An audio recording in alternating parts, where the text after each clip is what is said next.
makes Jennifer a Category 4, considerably more powerful than initially expected.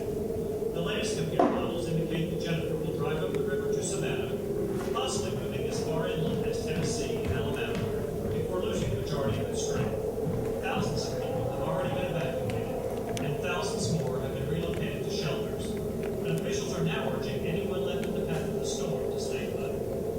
With the worst of the storm only 2 or 3 hours away, Savannah area roads have become too dangerous to travel.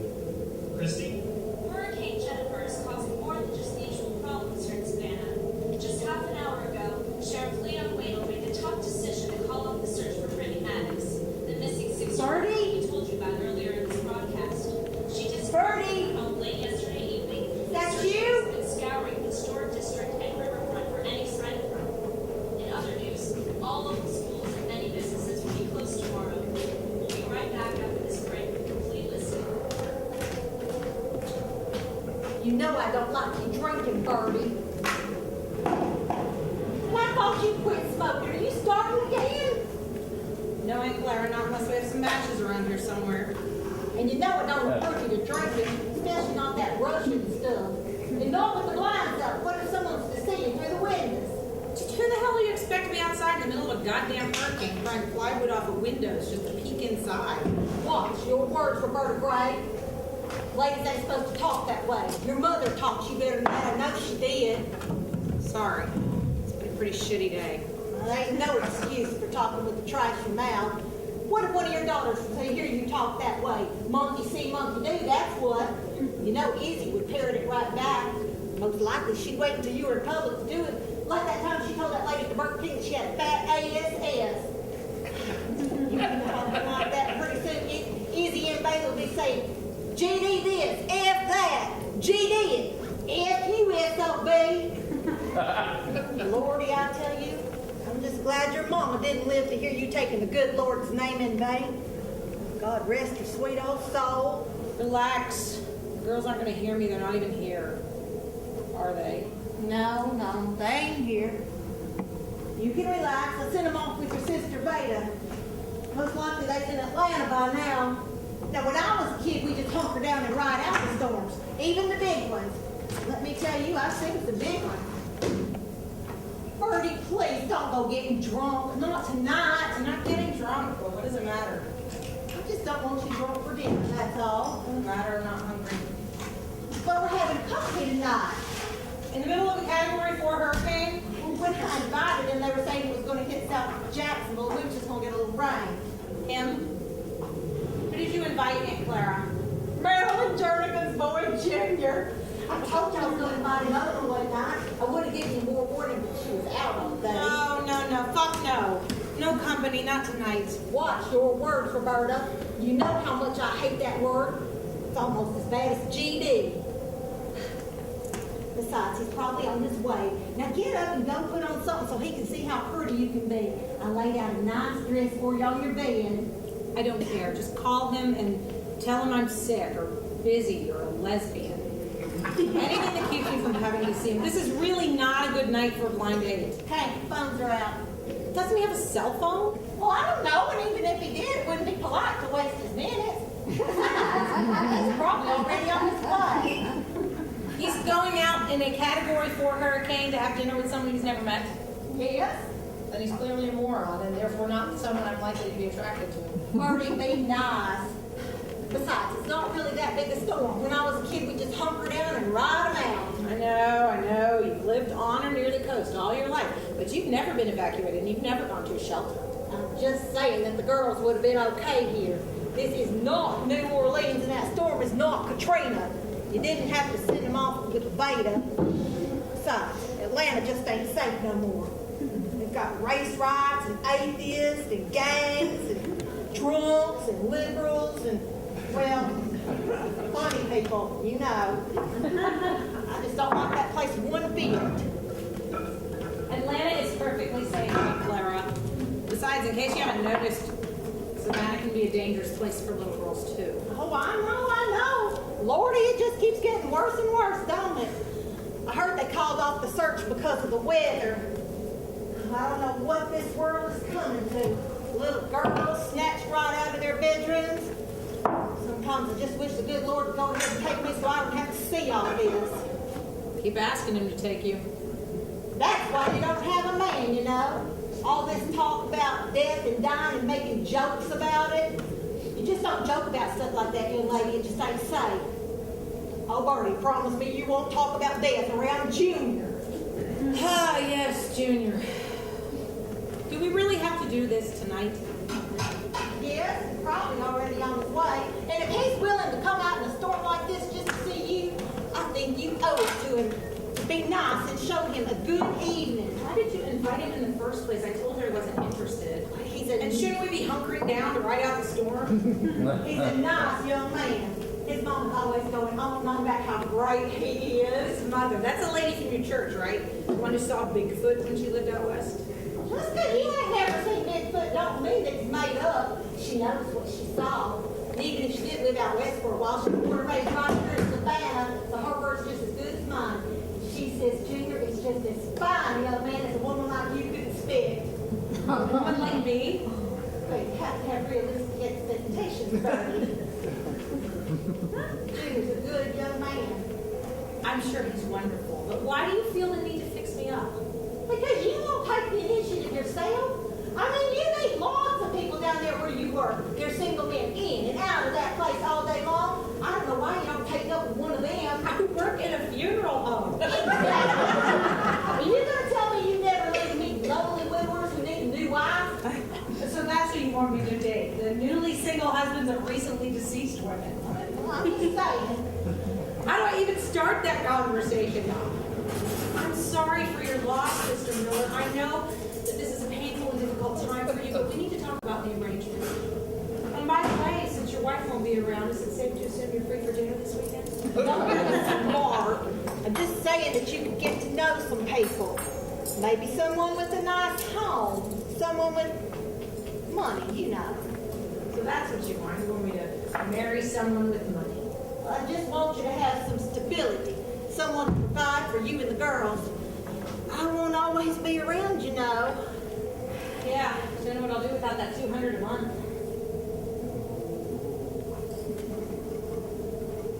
Now, I know that I don't offer much money to you, but I do what I can, and you know that. I cook and I clean and I take care of the girls while you're out working, and all I ask in return is a little respect now and then. I know. I'm sorry. Good. Now, I've got to get this dinner finished, and you little lady need to get upstairs and get your clothes changed. What's wrong with this? If he's going to marry me, this is what he's going to see most nights. Might as well see him now. You know, truth in advertising.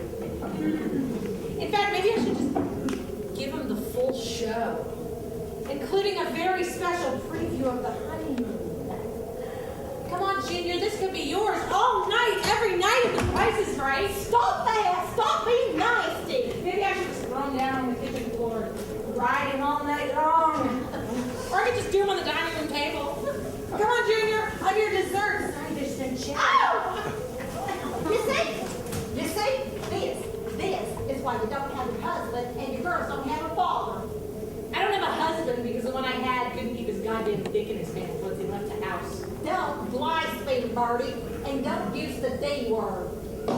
As a matter of fact, just don't talk about those things at all. Look, Aunt Clara, I appreciate what you're trying to do. I really do, but I don't need a husband, and my girls don't need a father. We're fine. The girls are fine.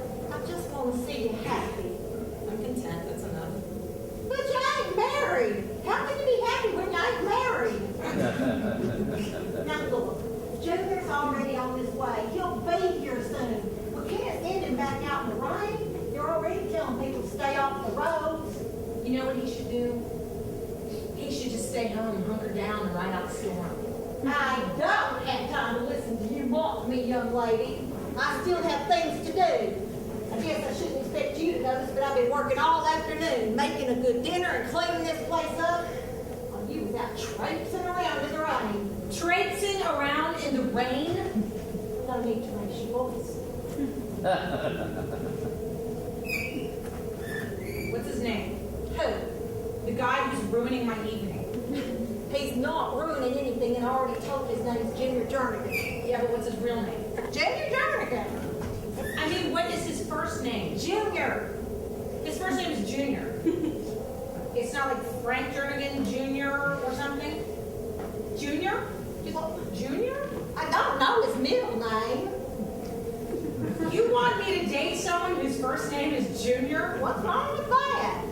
Am I actually going to have to call him Junior? We're going to have to say, hey, Junior, how do you like the fish? Chicken. Hey, Junior, thanks for driving through a fucking hurricane to eat chicken with us. Watch your words. Hey, Junior, how'd you like to take me upstairs and bone me in my Aunt Clara's bed? It's real soft, but it smells like Bengay, and for some reason, eggs. Bertie, you be nice when he's here. I went to a lot of trouble for you tonight. I don't want to think that you're some kind of low-class trailer trash. We might not have a fancy place, but I wouldn't think you deserve to be here. I don't care what he thinks. I don't want to do this. Please, Bertie, for me. For you. For me. You think your $200 a month buys you the right to fix me up? I'm only doing it because I care about you and the girls. You know that. Lord knows I can't do much else for you. Give me this one thing, please. Okay. Okay. So tell me about him. How'd you meet him? Well, You haven't actually met him, have you? we're not as such, no. Jesus Christ! Blasphemy, Bertie. So why him? Oh, his mama says such wonderful things about him. She's been wanting me to fix you up with him ever since David left. That was about the time they came back here from Montana. So what took you so long to do it? Did you tell her I was holding out for a rich widower still in the throes of grief? At the time, I wasn't quite sure you were right for him. What? Well, I mean, he's educated and he ain't never been married. What the fuck does that have to do with anything? And if you tell me to watch my words, I will snatch your dentures out of your mouth and throw them down the garbage. Well, he seemed like such a nice boy according to his mother. I seem like what exactly? Well, Bertie, you've been married and ever since Izzy was born, well, it's just that you put on some weight. Starting too fat for me, that's what you're saying. Well, it's not just that. I mean, you have a nasty mouth. And, well, What? look at your thighs. All I'm saying is that I just wasn't sure you were right for him at first, and that's all I'm saying. So what changed your mind? Well, I realized that I was being a little too judgmental. You saw a picture of it, didn't you? How bad is it? Oh, not bad at all. He's a nice young man, just perfect for you. Come on, Aunt Clara, how bad? He's nice. That's how you describe me to people, isn't it? Well, sometimes. I mean, you do have a pretty face when you bother to fix yourself up. What does he look like? Well, like his father, God rest his sweet old soul. Clara! I don't know. He's just a normal-looking man. Right. So what does he do for a living? Well, for the time right now, he's kind of between jobs. He's unemployed? Well, for right now, yes, but I'm sure he won't be for long. Okay, what did he do before he was unemployed? He was in the food service industry. He was a waiter? Oh, yes, but it was a nice restaurant. He'd still be working there if the health department hadn't closed it down. You fixed me up with an ugly, unemployed waiter? I'm having dinner with an ugly, unemployed waiter?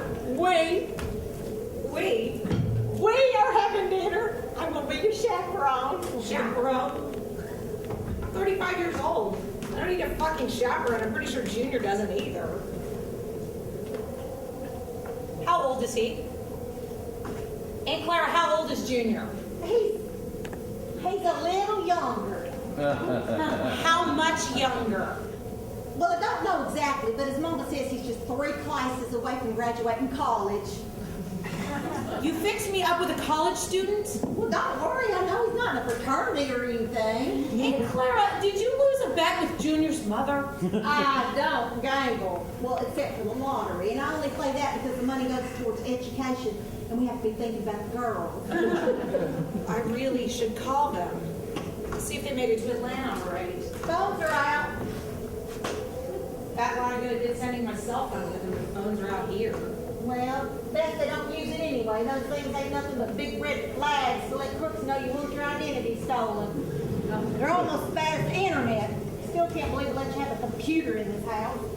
It's my house, Aunt Clara. It's your mother's house. Always will be as far as I'm concerned.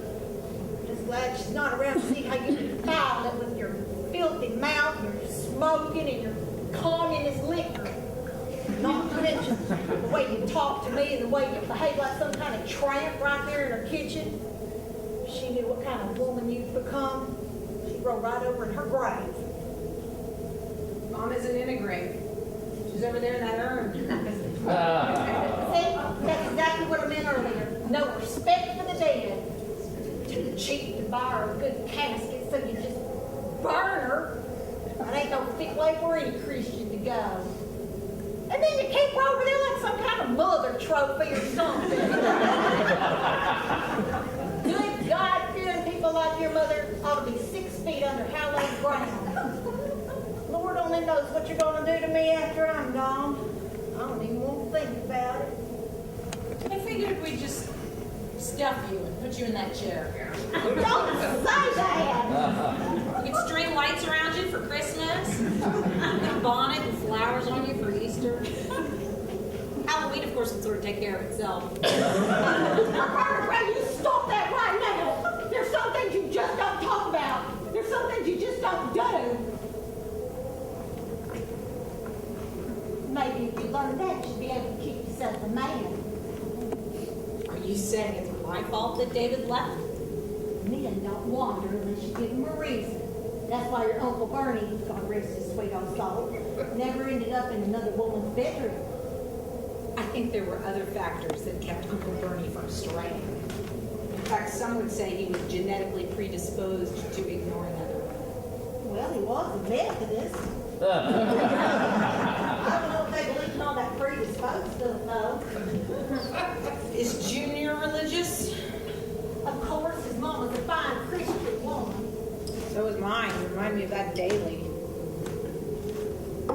You know, when you told me you was going to work in a funeral home, the idea of you being around all those dead people all day sent a cold chill up my spine.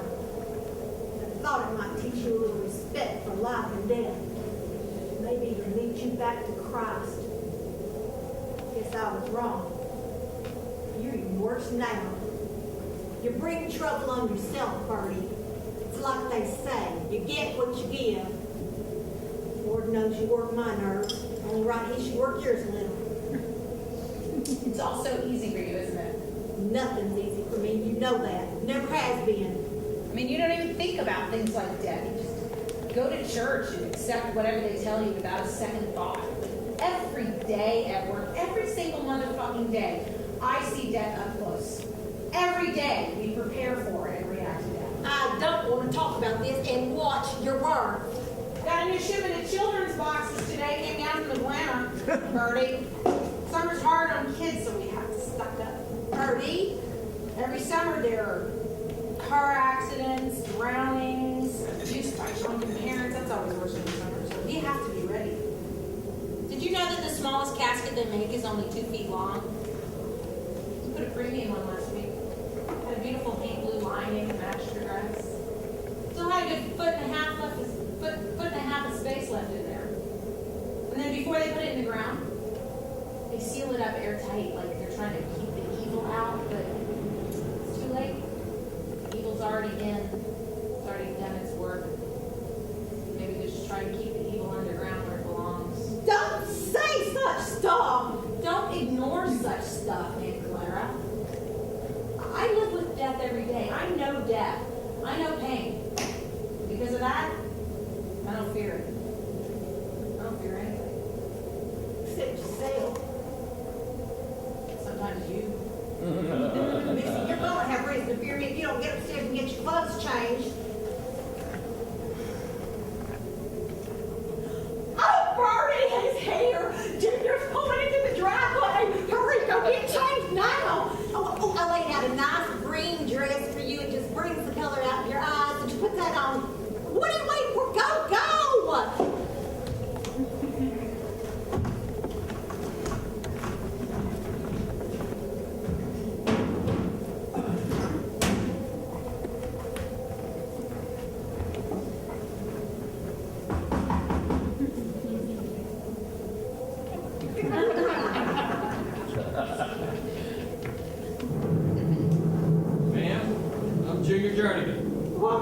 course you are, Junior.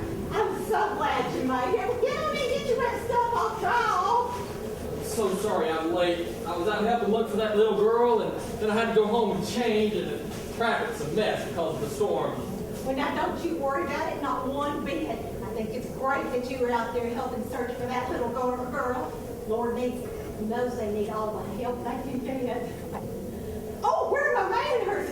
I'm Clara Roberta's aunt. Oh, she's just freshening up. She'll be back in just a minute. Well, I'm so pleased to meet you, ma'am. My mother has told me a lot about you. Oh, and your niece, of course. Oh, your mother is a sweetheart. I don't know what our church would do without her. She is a blessing, a true blessing sent from God. Thank you. Oh, I brought this. Ah, how sweet, thank you. You brought wine. How thoughtful. Yes, it's nice. Very nice. I didn't know whether to bring a red or a white. The lady at the wine shop said I should just get a Pinot Noir. Apparently they're very popular these days and go with pretty much anything. Well, I'm sure it'll be fine. I'll just put it in the fridge. Oh, you might want to let that breathe a little. The fridge? No, the wine. You know, open it up and let it get some air. Oh, the wine! Of course. Here, let me help you with that, ma'am. While you're doing that, can I get you something to drink? Do you have scotch and soda? We have milk and iced tea. Or I can make you some lemonade. Tea would be fine, thank you. How's your mother? Oh, she's fine. Thanks for asking. She didn't stay in Savannah, did she? No, tell me she didn't stay. Actually, she did stay. I tried to get her to go up to Chattanooga and stay with her cousin, but she said that she would just hunker down and ride it out the way her family always has. Well, it'd feel a lot better if she left. I don't know what our church would do if anything happened to that woman. Let me get you this. Now, you say it needs air? Yes, ma'am.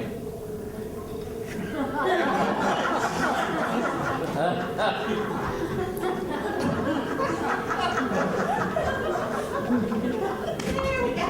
Now, how long should I leave it out there? Just until dinner, I think. Don't let me forget it. My mind ain't what it used to be. Lordy, I hope I'm not getting the Alzheimer's.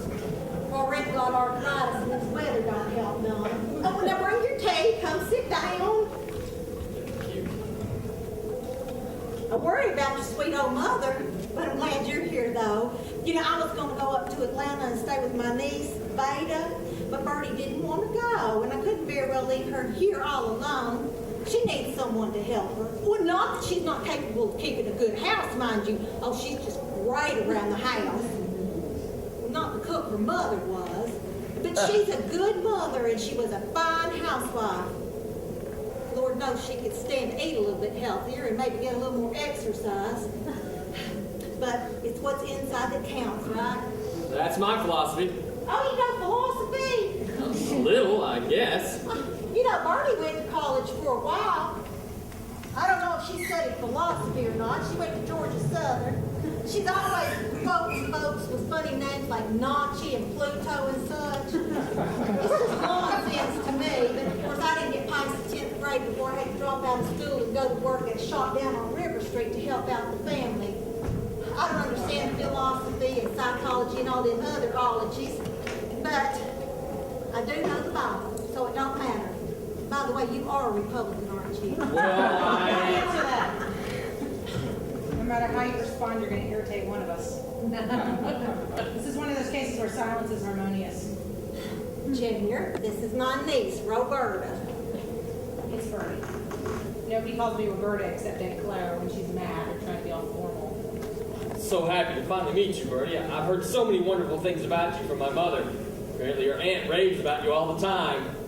She's certainly one to rave. Well, thank you, Junior. It's nice to see that some people in your generation still have good manners.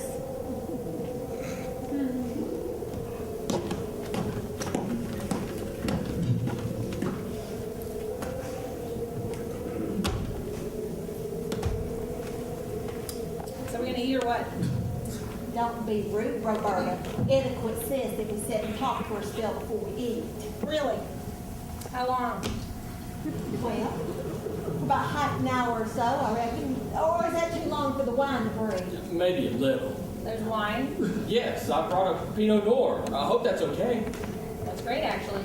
I prefer reds. Where is it? I told your aunt that it needs to breathe a little, so she put it out on the back stoop. Aunt Clara's not a wine drinker. She believes that alcohol is the tool of the devil. Oh, I'm so sorry. I had no idea. We don't have to have the wine. Oh, yes, we do. Trust me. Well, why don't I get it then? If it's okay with your aunt. Well, has it breathed enough? I'm sure it's fine. Don't drink too much. I won't. Well, that storm's really picking up. Yes. You have any wine glasses? No. Cabinet next to the sink, bottom shelf on the left. What's he gonna think? Only people that drink a lot keep wine glasses in the house. I'm more of a vodka person myself, but I like a good wine now. Bertie, she's kidding. No, I'm not. What's your drink? Scotch and soda. You are a Republican, aren't you? Actually, I'm about as liberal as they come. I just like the classics.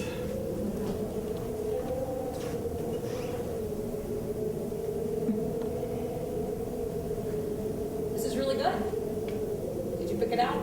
Not really. The lady at the wine shop recommended it. You really should try some. Yeah, Clara, try some. I don't think so. Food's getting cold. I best get it on the table.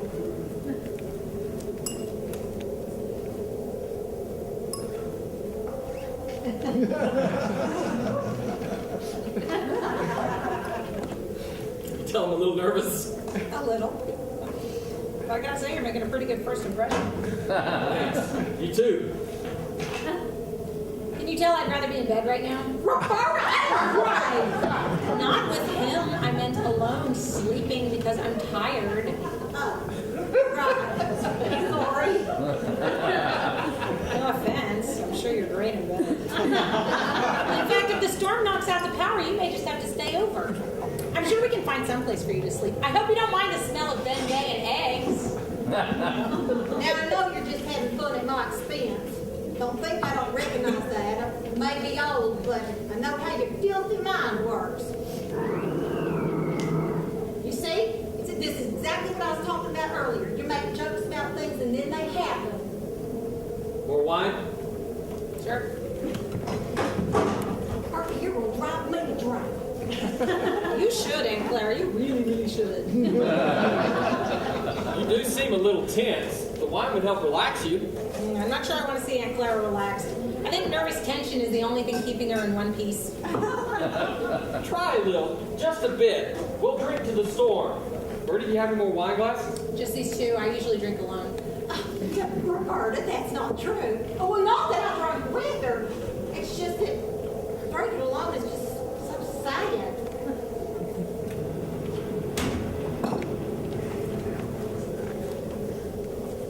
Try this. I really think you'll like it. I don't think so.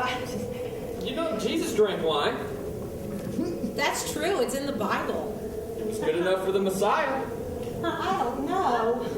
This is Pinot Noir. It's what they served at the Last Supper. Yes, ma'am. This recipe was developed by St. Peter himself and passed down through the years. Apparently it goes really well with loaves and fishes.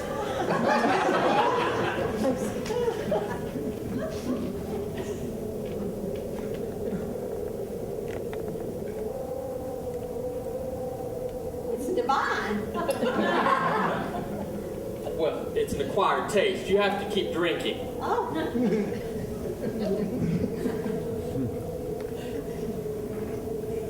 Well, it's great. It's very good and great. Dear, best get some candles ready.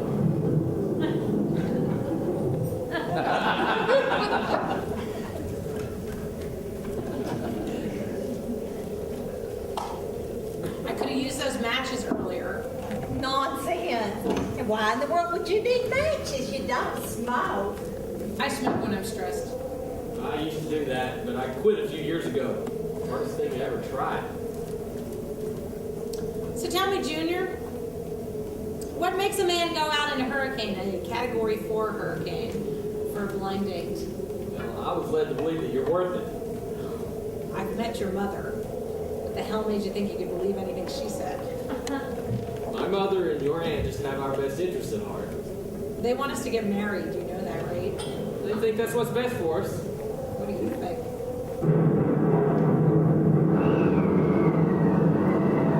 Dear, I just knew this was going to happen. This isn't so bad. Dinner, wine, two lovely ladies. Please. Sorry. Well, best start eating. Food gets cold faster in the dark.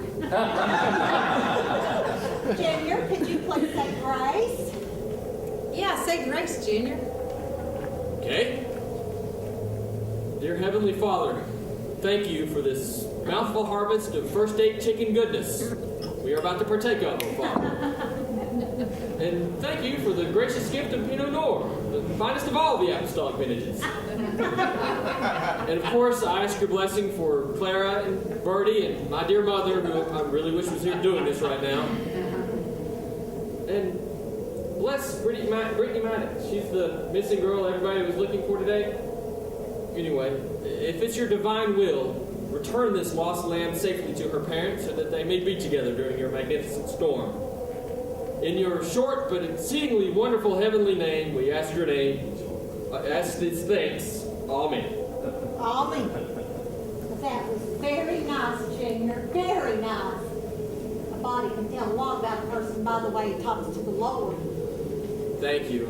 I was a little nervous. I may have left a few things off. Like what?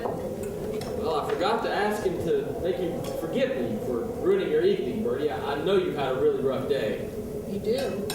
Well, yeah, I saw you out there today, looking for Brittany, that is. You were there?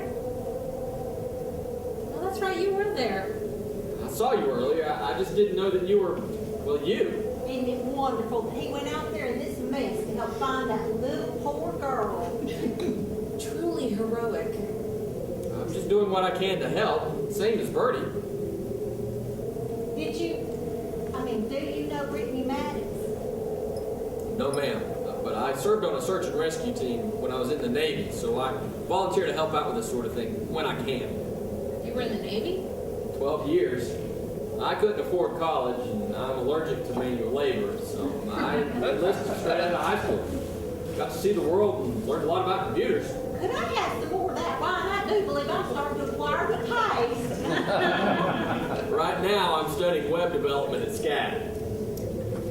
My ex-husband had a web page. It was devoted to threesomes and foot fetishes. Bertie! She's kidding. Sadly, I'm not. Well, I'm working on something a little different. I'm helping to create a web-based database that ties together various statistical information from state and federal databases to track trends, lifestyle, health, occupation, and such. You know, it'll be a subscription service marketed to insurance companies, salespeople, things like that. And I thought you were just an unemployed waiter. Well, I am that. But fortunately, I'm making enough on freelance web projects that I don't have to wait tables anymore. And yet you still live with your mother. Fine woman. You still live with your aunt. Yes, but that's some sort of brutal karmic punishment. His mama's a fine church-going woman. I'm telling you that, Bertie. Fine woman. More wine, Aunt Clara? Oh, no, I better leave some for the two of you. You're the real wine drinkers.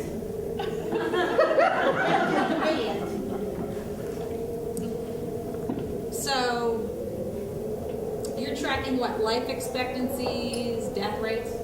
Well, that's part of it. See, the idea is to take existing resources to develop a clear picture of the average American. You know, age, health, pretty much anything, really. Sounds interesting? No, it doesn't. Sure it does. Well, yeah, it does. Well, to me, anyway. You see, looking at the data we've already accumulated is going to change the way you think about your neighbors. Not that it's name-specific. We just look at groups and identify trends. I already look at my neighbors differently than most people. I mean, I deal with data in my job too, but we see the faces, we know the names, we hear the stories. I mean, the people that I deal with are much more than just names, numbers in a database. Bertie, I wish you wouldn't talk about work at the dinner table. Actually, I'd love to hear more about what you do. My mother tells me you work at a funeral home. I imagine it takes a special person, a strong person to work at a place like that. I don't think I could do it. You get used to it. Well, I still hadn't gotten used to it. I don't like talking about it, especially not at the dinner table.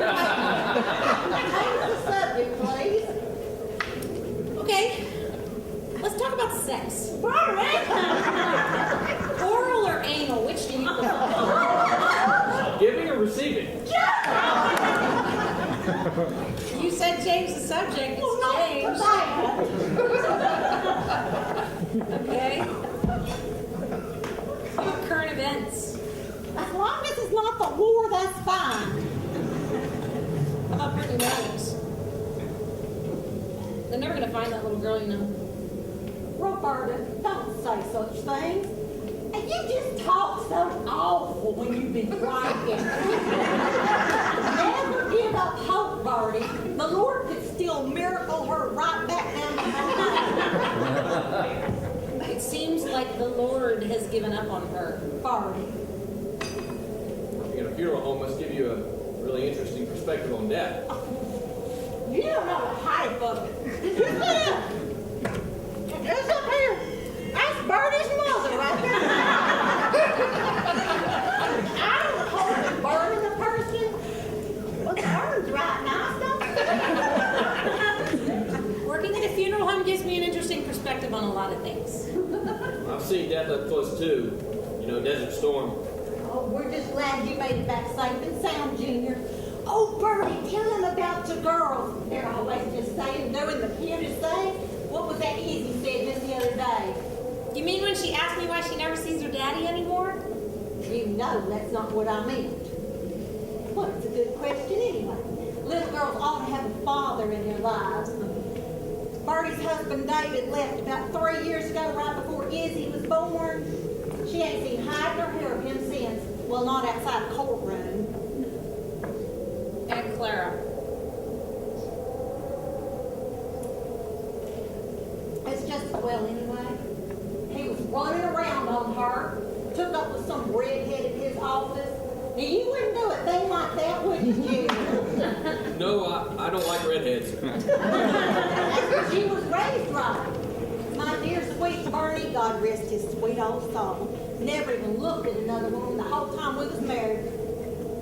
Uncle Bernie was what you might call a real man's man. A man among men, you might say. Things was different then. Now, my Bertie traveled a whole lot, but I never worried about him one bit.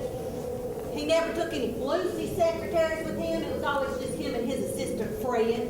Those two were absolutely faithful to their wives. Why, you could call their hotel room at 2 o'clock in the morning. There wouldn't be another soul there except the two of them. Those two were so close.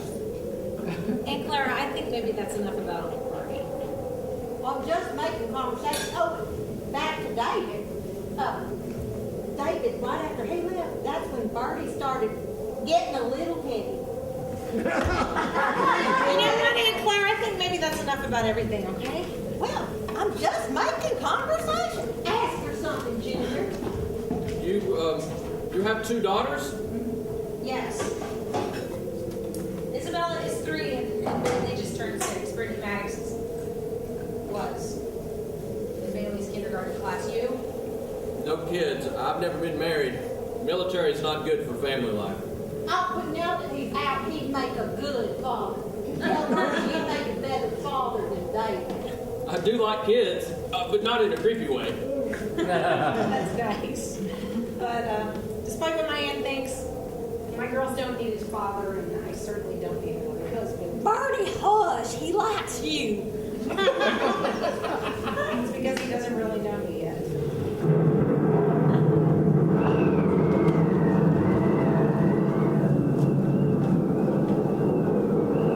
Storm's getting worse. Dear. Maybe I better go. The storm's too bad now. You might as well stay. You can wait for the eye. What if the eye misses us? Well, we seem to be out out of wine, but I've got some vodka, and there might be a little scotch tucked away in one of the cupboards. We have food and candles, and I think Aunt Clara's just about out for the night. I say we just hunker down and ride it out.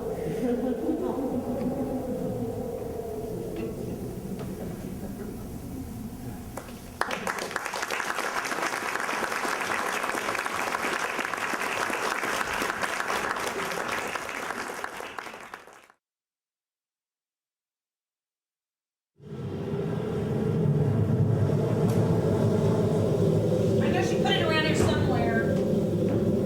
Sure your aunt's gonna be okay? Oh, she'll be fine. She's not supposed to mix alcohol with her medication, but all it does is make her really sleepy. NyQuil knocks her out for hours. Here it is. How do you take it? Oh, on the rocks. This meal tonight was delicious. Thanks. But that was all Aunt Clara's doing. I'm a terrible cook. Well, I'm sure that's not true. It is. I am. Well, I'm sure you have other talents. No, not really. Come on. What would you be doing right now if you weren't working at the funeral home? I don't know. I don't really think about it that much. It's too depressing. Come on, there's got to be something. No. Actually. No, never mind. Come on, what? No, it's stupid. You'll laugh. I promise I won't laugh. Now, come on, what is it? Ghost tours. Ghost tours? Yeah, ghost tours. You see the buses and the trolley-looking things and the walking tours, right? They're all over the historic district and down on River Street. Yeah, I've seen those. I've never been on one before, but yeah, I know what you're talking about. Well, I'd kind of like to be a guide for one of those. A ghost tour guide? I told you it was stupid. No, not at all. Actually, it's pretty interesting, but why not? I don't know. I mean, why not? There's got to be a reason you want to do a thing like that. Well, I know a lot about local history and know a lot about death. Can't have one without the other. So there are a lot of ghosts around here, huh? Oh yeah, Savannah is the most haunted city in all of North America. Really? It's true. Savannah is literally a town built on its dead. See, the cemeteries used to be outside the city proper, but as the city grew, they didn't always build around the old cemeteries or bother to move the bodies when they built over them, especially if the graves were occupied by slaves or criminals, poor people, Indians. In fact, this block was once a cemetery for slaves and white domestics, and there is no record of the bodies being moved. And the block where you and your mother lived, they used to hang people in the square across the street. That's why no Spanish moss grows in that one tree. Your block is chock full of restless spirits. Good thing I moved back here then. Nothing like a town full of the undead. Don't worry, most of the spirits around here are harmless. It's the living people you gotta watch out for. And the sleeping. So you know a lot about Savannah, do you? Yeah, I guess. I wish I knew more. You know, I've been living here for over 3 years and couldn't tell you much about the place. Yeah, I've been down on River Street and I've driven through the historic district. Oh, and I've seen the Mercer House from the outside. But I've never read the book or seen the movie. Blasphemy. That's all I'm told.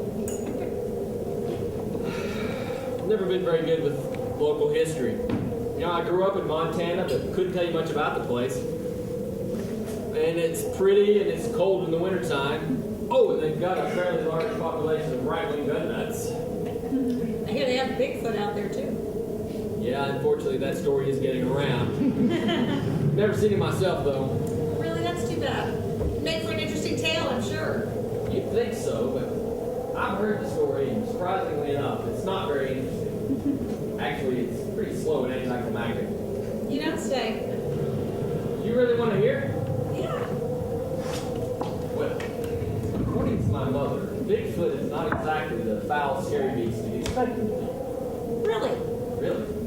It seems he likes to raid local gardens. Favors radishes, I'm told. Oh, and cats like him. They'll just wander right up to him and rub around his giant hairy legs. care. He just tries to steer his radishes with them. Cats aren't very interested in radishes, though. They don't really care for them. I did not know that. I mean, I knew the cats didn't like radishes, but I didn't know all that about Bigfoot. Yes, the truth, as my mother tells it anyway, is often a good bit stranger than fiction. It's the same with Aunt Clara. She's a good bit stranger than fiction. Probably why they're friends.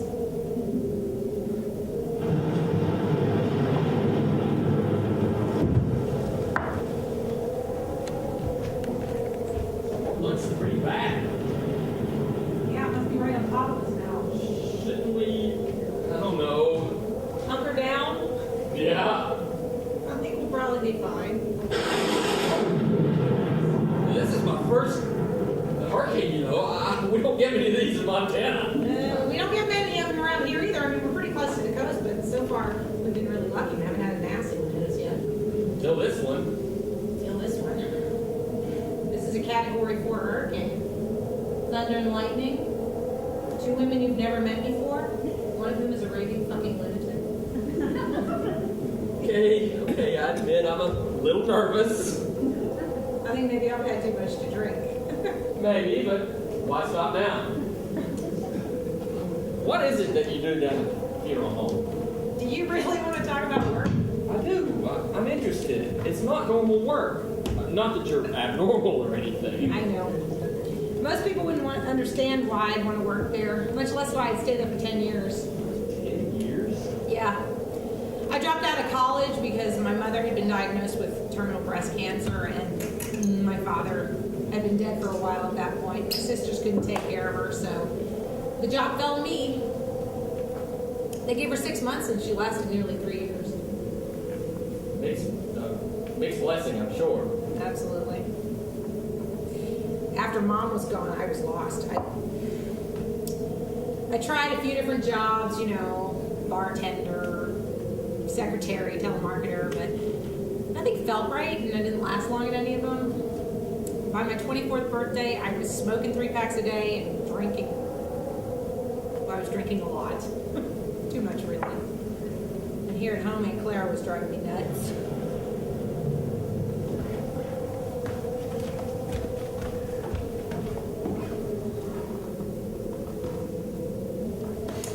So, anyway, one night, I was trying to watch TV, and Aunt Clara kept rambling on and on and on and on about how I should go to church and do something with my life. And I finished the beer I was drinking, put out my cigarette, turned off the TV, and walked out the door. After a while, I ended up at Colonial Park Cemetery. It was closed, it always is after dark, but I just stood there at the gates, just staring in at the field of weathered stones. After a while, one of those ghost tour buses came by, and the windows were open, and I could hear what the guide was saying, and he started telling the story of grave bells. The grave bells? Yeah. In the days before embalming became common practice, people would sometimes accidentally find themselves buried alive. Medicine wasn't very advanced in those days, and so sometimes people who were in deep comas would be mistakenly pronounced dead, especially in times of epidemics. It's harder to get away with something like that these days. And modern medicine. So anyway, every once in a while, one of these people who'd been buried alive would wake up and claw his way back to the surface, but that was extremely rare. More often, they just run out of air, or if they managed to get through the boards of the coffin lid, the dirt above them would collapse in on them and they'd suffocate.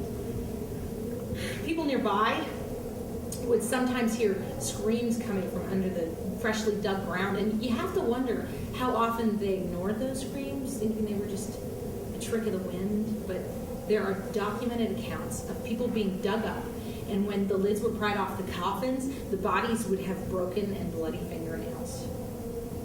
So, at some point, someone came up with a fairly simple solution to the problem. Before they sealed the coffin, they would take one end of a long string and they would tie it around the hand of the body, and then they would run that string up through a tiny hole in the lid. And then up on the surface, they'd attach the other end to a bell. And the idea was that if the person in the coffin woke up, he'd just tug on the string to ring a bell and wait patiently for help to arrive. They even hired people to sit in the cemeteries listening for the bells. In It was a good idea, probably saved a few lives, but on windy nights, every bell in the place. I mean, imagine they're just sitting there in the dark with just a light lantern and a flask and something cheap to keep you warm, and the bells began. First one, then two, and then all of them together. It's just the wind, right? But what if it's not? What if one of those bells is actually being rung by someone who's alive down there? You can't dig up all the graves. Times are hard. You need the money the job provides. Chances are you didn't know the poor soul anyway. So you sit and you wait for the sun to come up. And you hope that if you're ever buried alive, it's not during kite season. Wow. You really should be a ghost tour guide. Right. The ghost tour. So I was standing there sort of half listening to what the guide was saying, and I must have looked like a ghost myself, all pale and disheveled and lost. And eventually I wandered over to Wright Square. I don't know how long I was there, but after a while, Mr. Giddens, the man who owns the funeral home where Mom had been, wandered by. To this day, I don't know what he was doing out that late on a night like that, but he saw me and he remembered who I was. And he sat down beside me and sheltered me with his umbrella and put his coat around me, tried to comfort me. Eventually, I let him bring me back here. And the next day, I went to the funeral home to thank him, and he offered me a job. I don't know why, but I took it, and every day for 3 years, I swore I would quit just as soon as I had a little money saved. But then I met David, and got pregnant the first time we slept together, so we got married, and things just sort of stayed the same. Eventually, working at the funeral home, well, having Bailey made it easier. A new life made dealing with death easier? Yeah, I know it sounds like some kind of Elton John Disney song or something, but it was more than that. Working at the funeral home changed me. You became desensitized. Sort of. But that's probably not the best word. I think the best word is probably numb. After a while, you just learn not to feel. And then it often appears as if you become desensitized, but deep down there's this deep numbness. You know how when a body part goes numb, you can still sort of feel it, like how the absence of feeling is a feeling unto itself? Yeah. It's like that. You don't think about what you're not feeling, but you know you're not feeling something. Does that make any sense? Makes perfect sense.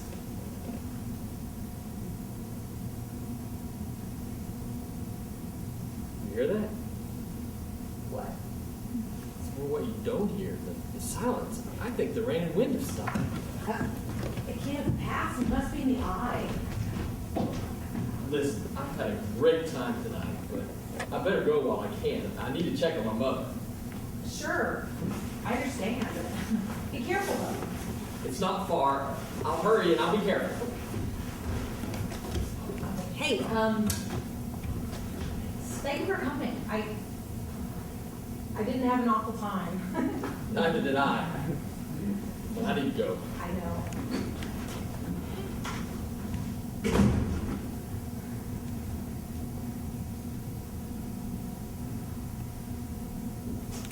Bye.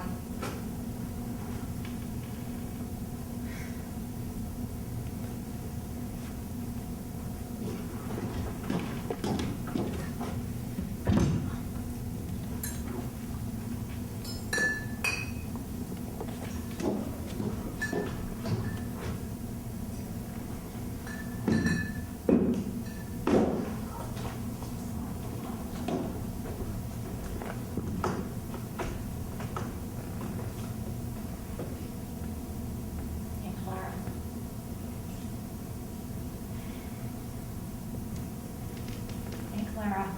It's just grape juice, I swear.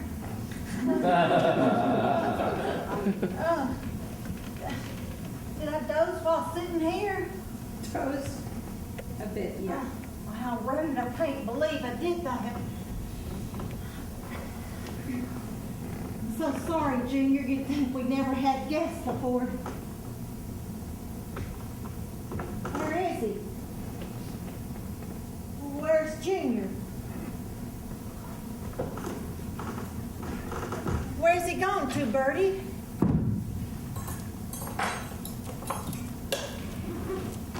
Is he in the bathroom?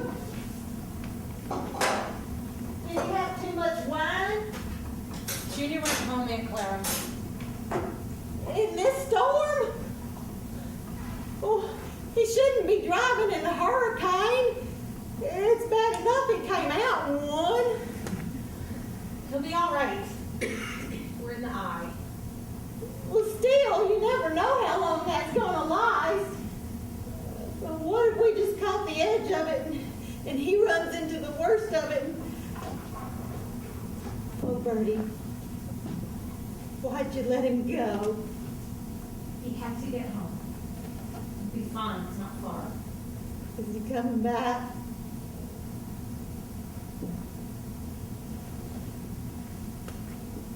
You ran him off, didn't you? What did you do? Did you use bad words? That's it. Yeah. Love your chicken, though. Well, of course, who doesn't love a chicken? I really don't know. Come on, let's get you to bed. Oh, Bertie, I wanted so much for this to work out. I've been praying over it and asking the Lord to make you ladylike and sweet so that Junior would like you. I was going to ask him to help you lose about 20 pounds before dinner. But you can't ask for things like that or he's likely to take your legs off in a car wreck. You have to be very specific when you pray, or you might get what you ask for instead of what you need. I think you're confusing God with a cursed monkey's paw. I don't know nothing about no monkeys or curses. All I know is what I know and what I don't know ain't in the Bible and ain't worth knowing no how. As usual, your observations are deeply profound, yet frighteningly insane. I need to clean up. Leave it, I'll take care of it. You going up to bed and say a few more prayers for us and get to bed. By the way, you might want to pray you don't get dry mouth and a headache. Pray for what I always pray for. And that's for the well-being of you and the girls. And that the good Lord will restore to you the sense you was born with. It takes a lot of work to run off a man like Junior Jernigan. But you can do it in one evening. At least there's one thing you're good at. Good night, Aunt Clara. Good night, Bertie.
You came back here just to do that?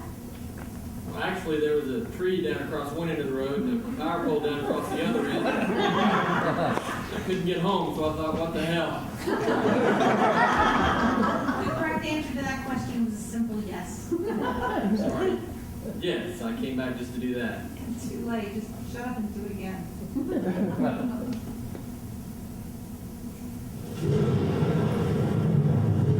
Storm's back. Get in here and get your coat off. I'll fix you another drink. There's still some Bible left. I'm sorry I had to come back. I really hate to put you out. You want me to do what? Huh?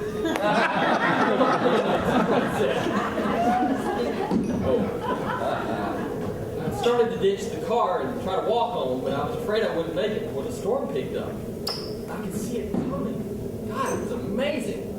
Awesome beauty. Terrifying and thrilling at the same time. Well, I'm glad you're back.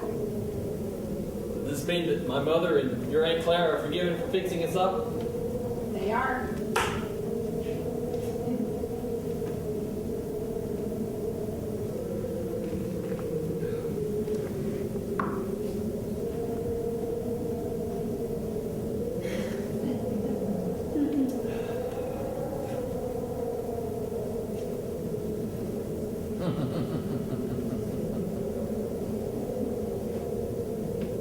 You hate it when you have a great conversation going, you have to stop because you're in the eye of a hurricane and it's your only chance to get home, but going home is the last thing you really want to do. When you get back, there's this long awkward silence. You never just pick up where you left off. I do hate that, yeah. Well, I think we left off with you telling me in a very roundabout way why you work at a funeral home. I think I've told you enough. Well then, what do you want to know? Well, first. No, not that. What? You can ask me anything. I've got so much alcohol in me, I can't help but answer honestly. Okay. Is your first name really Junior? Yes. I know. I could change it, but every time I mention it, Mom starts to cry. Do you have a middle name? No. No, I know. And I thought Roberta was bad.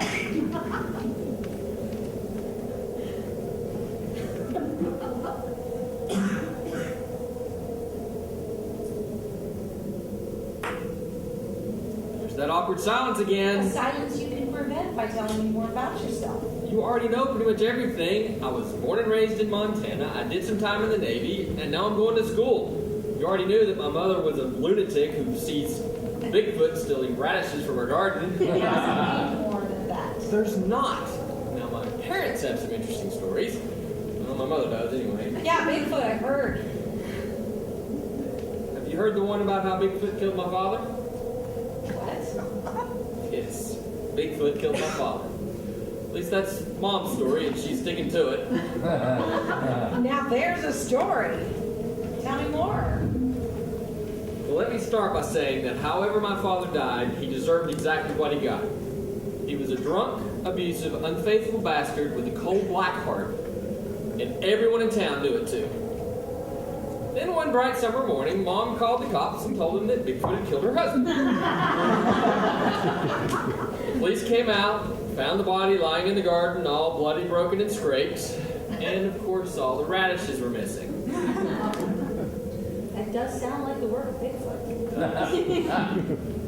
Well, by that time, Mom's Bigfoot story had pretty much been heard all over town, so I think for a while the police actually stood around and discussed whether the death had actually been the work of the big hairy guy with the oversized feet. But you have to consider all the options, right? Right. Well, after some discussion, the police came inside, found Mom, and saw that she was covered in bruises. So they asked her if Bigfoot had done that as well. She thought about it for a minute and said, yeah, Bigfoot did it when I tried to protect Henry. So they took Mom away somewhere safe until the death could officially be declared self-defense. And that's when they called me home from the Navy to take care of her. What happened to your mother after that? Oh, she did some time in a hospital. By the time the whole thing had pretty much blown over, the mayor and chief of police came and asked her to politely ask her to leave town. So I brought her down here to live with her sister, because her sister had Alzheimer's and needed some help. The sister died 3 months after we got here. Mom just melted right back into Savannah society as if she'd never left. Meanwhile, I went back to school, and they busy enough that I didn't have to think too much about Mom, Dad, Montana, or me.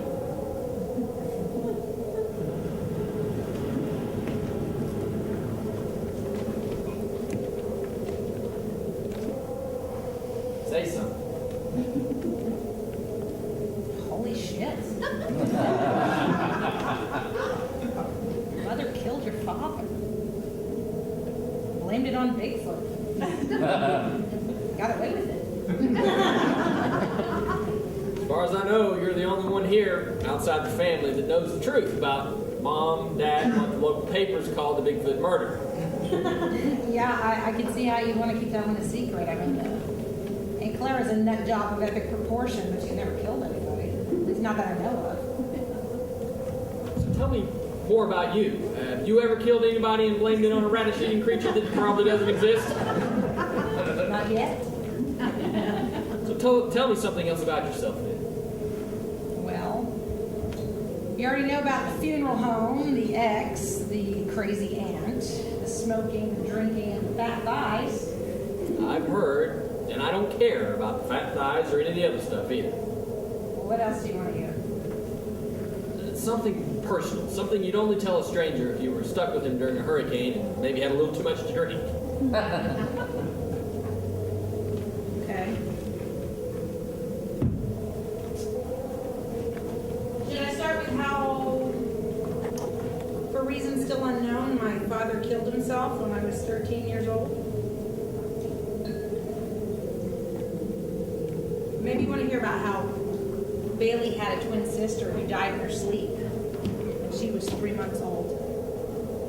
And how I blamed it on David because he was supposed to be watching her. Maybe you want to hear how I took a knife off the kitchen counter and went upstairs planning to slice his fucking throat as he slept. David woke up. He saw me sitting there by the bed crying. I dropped the knife and ran out of the house. I went down to the funeral home and watched Mr. Giddens embalm my baby. After he was done, he kissed me on the cheek and left me alone with her. And I dressed her in a little blue dress, shiny black shoes, and then I put her in a 2-foot-long coffin and closed the lid. And that's when it happened. That's when I went numb. Bertie, I'm so sorry. I had no idea. We never talked about her again after the funeral. David and Aunt Clara and I just pretended that Bailey had gone on. David never touched me again until the night that Izzy was conceived. We were both drunk and had had a huge fight. It wasn't make-up sex or even grudge sex. It was goodbye sex. We hung around for a few more weeks and then he was gone. It was almost as if he'd never been a part of our lives at all.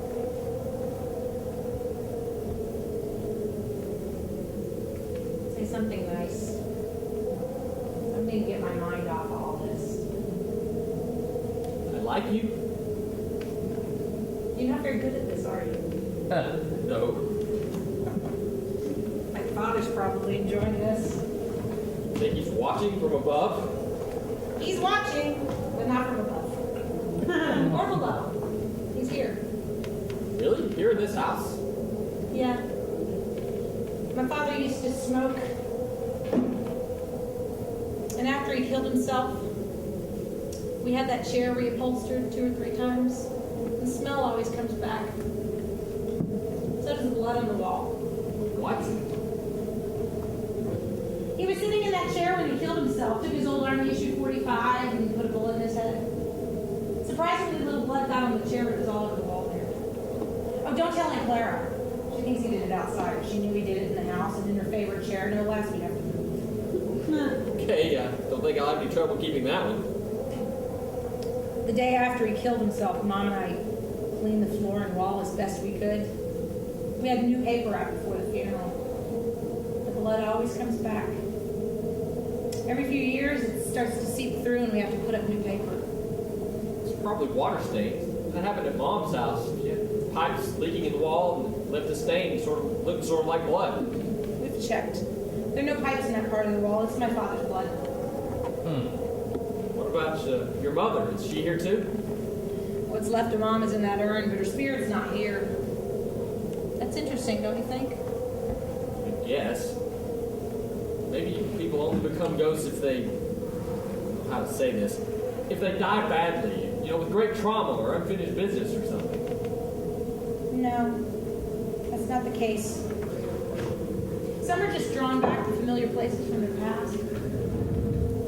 But I believe that when you die, you go where you think you'll go. You mean you die thinking you're destined for heaven, that's where you go, and if you die thinking you're going to hell, you burn? Right. And it's exactly the way you pictured it. Pearly gates, streets of gold, people with halos and wings, or the lake of fire, a red guy with a pitchfork. Whatever. What? I just keep wondering what little Brittany Maddox was thinking when she died and where she'll end up. I can't stop thinking about her last hours, her last minutes, her last breath. She could still be alive. She's not. You don't know that. Actually, I do. How? Because her body is in the trunk of my car. What? Her body is in the trunk of my car. Seriously? Seriously. Bertie, why is the body of little Brittany Maddox in the trunk of your car? Because if I had her in the front seat, someone might notice.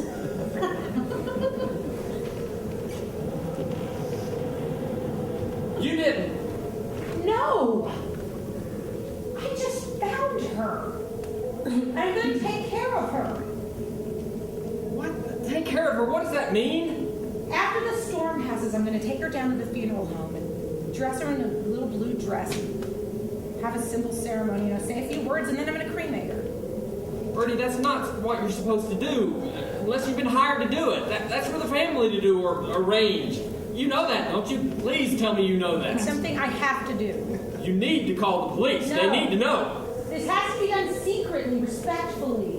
Why? Because I don't want her to end up a tabloid headline, some kind of sick story that people whisper about for years. I don't want them cutting her up, and I just want her to have some peace. Brittany and Bailey were friends, and Brittany used to come over here to play, and lately I've been noticing that she's been acting differently.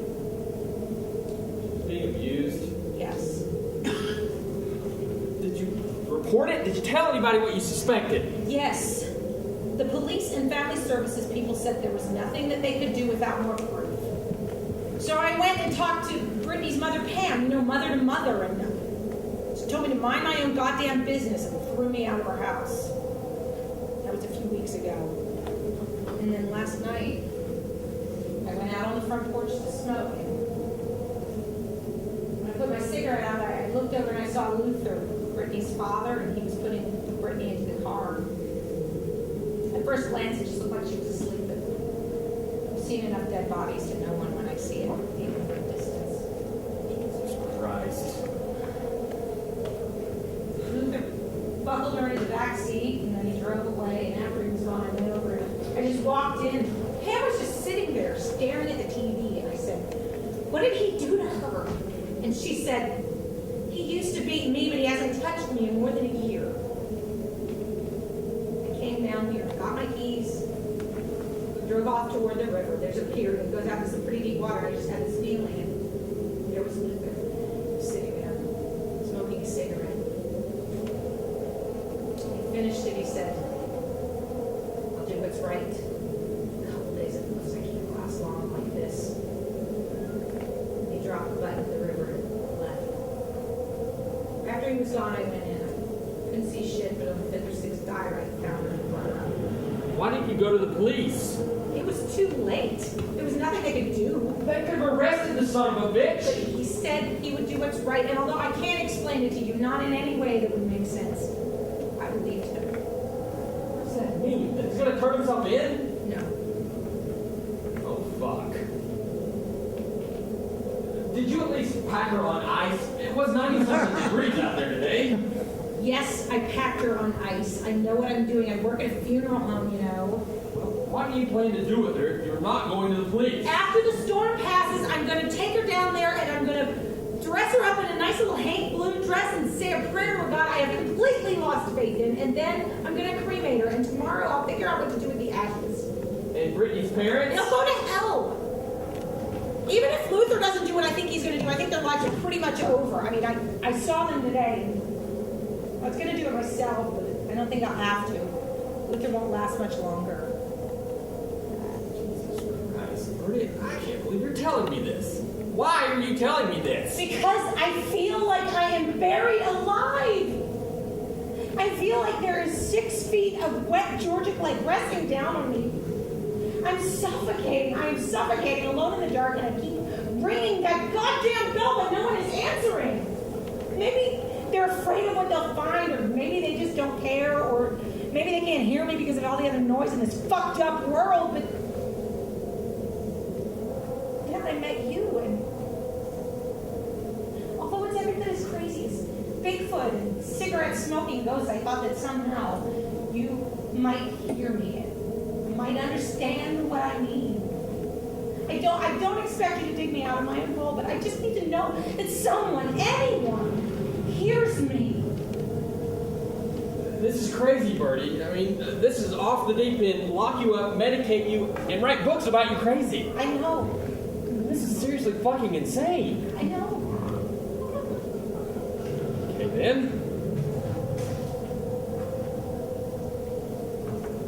So are you going to help me or what? Of course I am.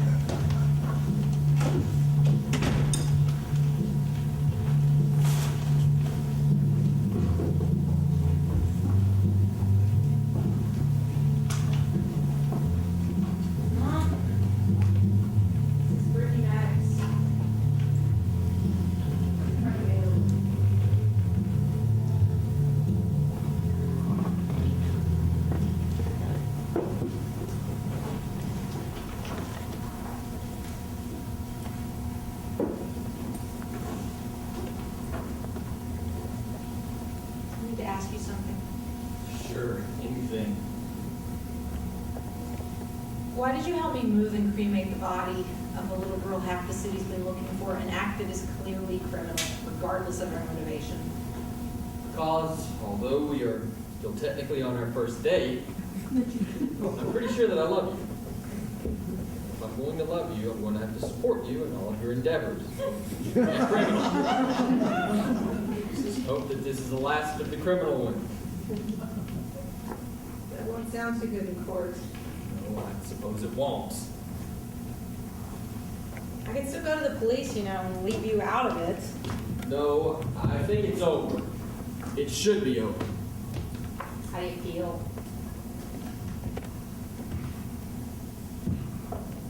Numb. Then you are now the perfect man for me.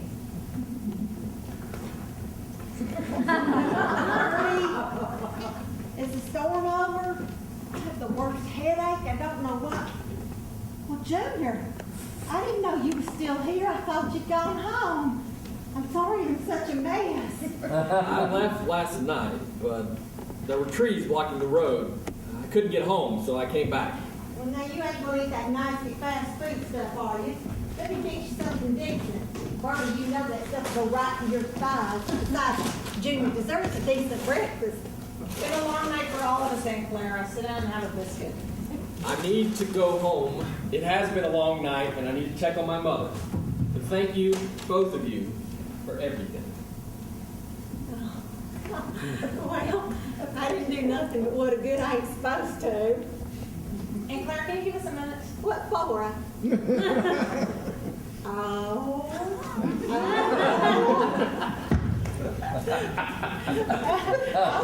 I'll be in here. Sorry. Sorry for getting you involved in all of this. If I die today, you can expect my ghost to spend eternity doing that.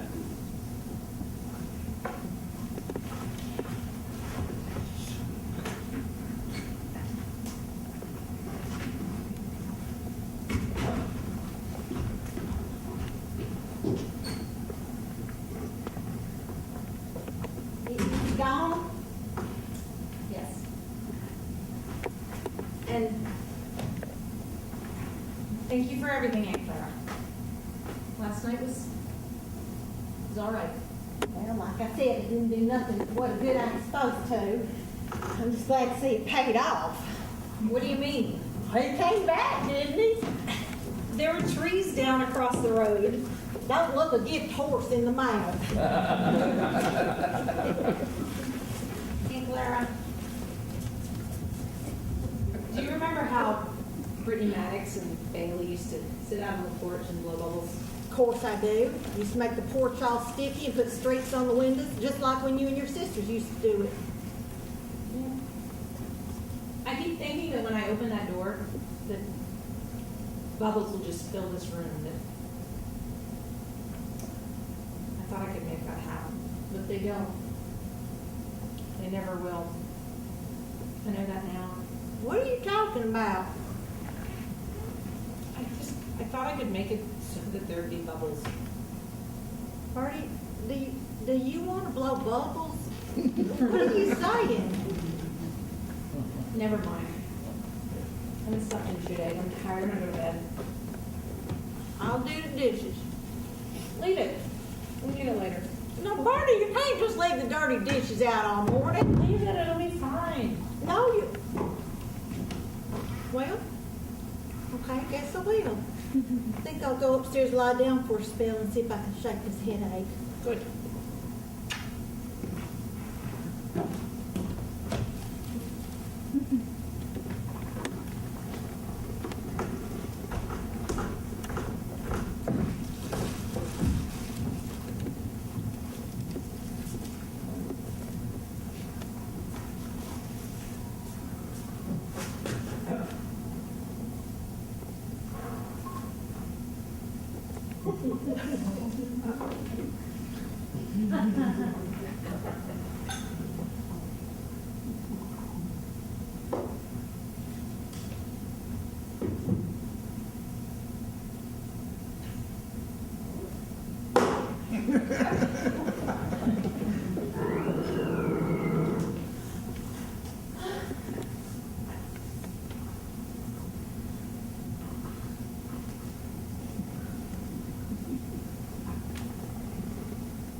I tried to shelter her.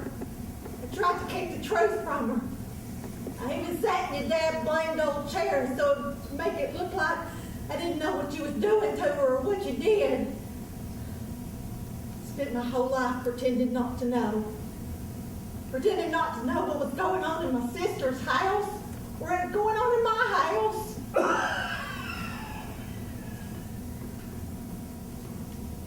Tell you what, that daughter of yours has a filthy mouth and a smart attitude that no amount of church is ever going to change.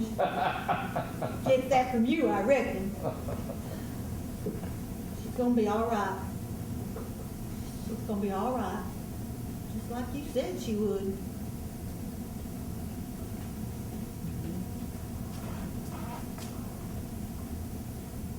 I don't even want to know what this is. I ain't got long now. You probably know that. Don't need to worry Bertie with it, though. She's got Junior now, and I guess Junior's mother. Junior. Why in the hell would anyone make their kid's first name Junior?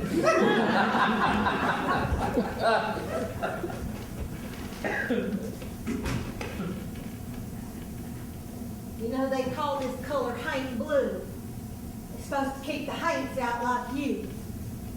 I reckon it just kept you in. I suppose it'll keep me in, too. I ain't going to heaven. I know that. I sin. Sin by keeping my eyes closed, and my ears covered, and my mouth shut. That's okay. I don't want to go to heaven no how. I want to stay right here and watch over Bertie and the girls. This is where I belong.